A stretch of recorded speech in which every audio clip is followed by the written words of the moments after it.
this is the hallway, the outdoor hallway toward my door. What I'm doing right now is I'm walking to the local supermarket. The company that wouldn't hire me because of my long hair, yeah, they got some good prices. So I'm gonna go talk to them about some eggs because I need some protein fast. So this is just gonna be a little bit of a tour of my tiny little neighborhood here, which has been my home for nearing 2 years. It's a year and a half now, roundabouts, a little bit over, I don't know, numbers, stupid.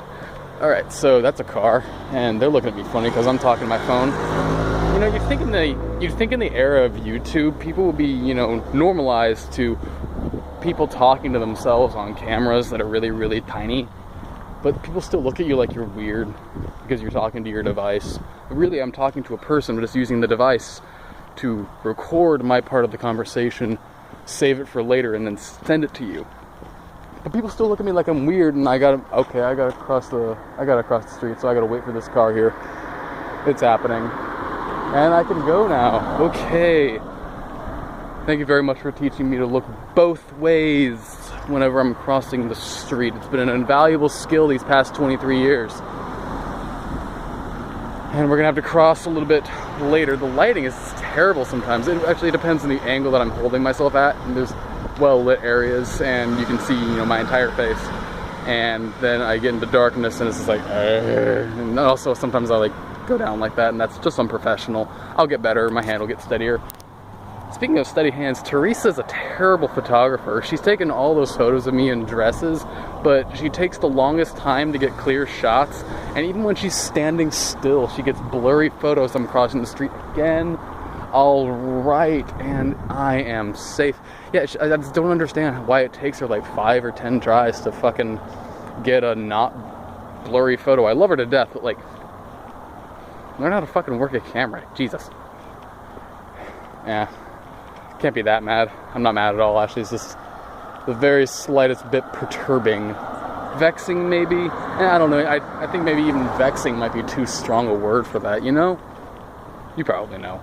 So, I've been really liking my job recently, and it's come, I'm sure I told you earlier, I hope you can still hear me over the cars. They're pretty close, but, most of the, whatever. Hopefully you can hear the majority of what I'm saying and understand me. This is better lighting. So, what was I talking about? My job.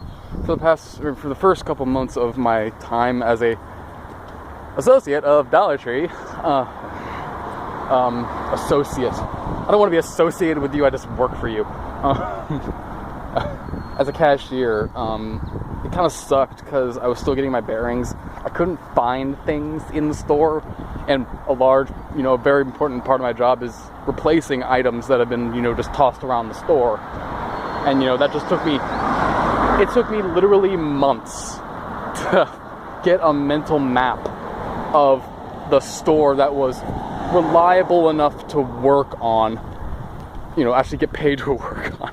And also, it wasn't just making a mental map because, memorizing the sections, the electronic section, hardware, garden, candy, whatever, that's easy to, locate. That's not a problem. The problem is knowing, where individual items go in their own little sections of the sections, and also understanding that sometimes items just don't have their own section.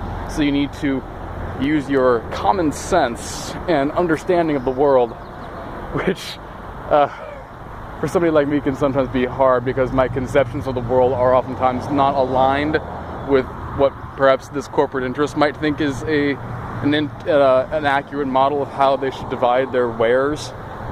So it took me a little while to get a good enough mental model to satisfy my bosses and requirements of me. And now also there were these issues where how sometimes I'll get confused if I'm in a really detailed environment, if I'm in a store and it's got a lot of crap around and it's all colorful and there's tons of people and it's really loud. I'll sometimes get really disoriented. Well, imagine that's my job now, so I had to get over that disorientation really, really, really quickly. But it was still making me nervous. But I've gotten over it at least a lot, you know, for the most part I feel, and I'm actually effective at my job. I'm very happy about that. Now it's kind of just like a little game. I'm moving the pieces and I'm making sure that they fit in the right places. It's like Tetris, but I'm getting paid for it. I mean, that's just the American dream right there, isn't it? Doing pointless shit and then getting rewards. I mean, who doesn't love that? I mean, yeah, I'd like it if I could live a life without having to work. I think that we would all love that. We'd all love to be Marcus, is what I'm saying, that lucky bastard. I guess he earned it. I mean, he had decades of bullshit in his life before he got to meet Val and, you know, then retire and basically play games for a living. Did you know that Marcus doesn't work for Steve Jackson Games anymore? Yeah, they fired his ass. Why did they fire his ass? I'll tell you why he fired his ass. They fired his ass. I'll tell you why they did that. They did that because they felt that he was too... it finally came to a head. He was too bombastic with players, especially new players, to the games that he was demonstrating. And his short fuse, basically Steve Jackson, as the company, got tired of his short fuse. I'm sure Steve Jackson, the man himself, is tired of his short fuse. So they just axed him.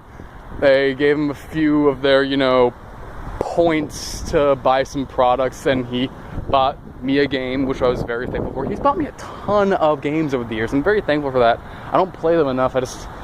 time, inclination, a lot of them are multiplayer, and I only live with one person, and he has his own life, and Teresa's... I don't know if she's really a big board gamer or a card gamer. Like, we played some Munchkin. We played some Munchkin with, the, couple that we've befriended. Well, it's a couple, it's a man and a woman. The woman is somebody that Teresa met on OkCupid, and they've been, you know, dating for the past few months, and that's great. Her name's Erin. She's really cool. She's an artist, but right now she's also a daytime fry cook. So that kind of sucks, but at least she's making money full time. That's pretty great. For a long time she was unemployed. I think she was unemployed for maybe longer than I was back, you know, during the summer and stuff, last summer. You know what I'm saying? So like, more people are looking at me funny. I'm getting closer to the grocery store, so it might get a little bit loud, and I might have to put the phone down. But according to my clock in the little upper left-hand corner of my video recording device here, it says that I've got 7 minutes and 36 seconds of footage. So that's just one way walking. So I will do a little bit of recording after I get out of the store, because I don't want to be recording in a massive crowd. That might be a little bit invasive. All right, I'll be right back.